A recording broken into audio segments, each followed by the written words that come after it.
Hi everybody, I hope you enjoyed drawing your suitcase. I love to work with lots of little diagrams and drawings to remind me what's going into my story, and it's a really quick way of putting yourself into the mood of your story again. Sometimes I collect images online as well and make myself a mood board so that I can look at that mood board and immediately be immersed in my story.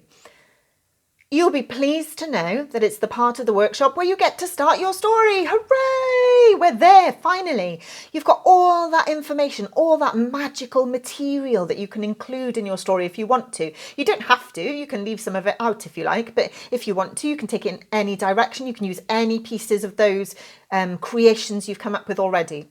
So you might want to start your story with your spell. You've already got that. Brilliant. You might want to start it with arriving in your strange location. That's how I started Wild. The main character Wild arrived in Witch Point for the very first time. So she was noticing everything at the same time as the reader, which was really useful for me to describe what the place was like, my strange place.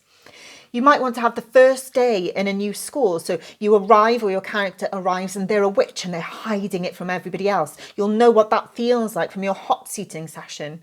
You might want to start with your legend. You might want to look back in history and start with your legend and your magical creatures, or whatever legend you came up with. Up to you. Or you might want to start with your character unpacking the items from your suitcase and explaining perhaps why those items, or maybe not even explaining why those items are important, but just putting them there so that the reader can see that your character has unusual items in their suitcase instead of clothes. Start it wherever you want, basically, but you've got lots and lots of choices, haven't you? Fabulous. Can't wait to read these stories. Please do share them with me. You can send them to me on Twitter, or you can send them through the Children's Laureate Wales email. I'm really excited to read them. I hope you're excited to write them. Have a wonderful, witchy, wintry writing time. Bye everyone!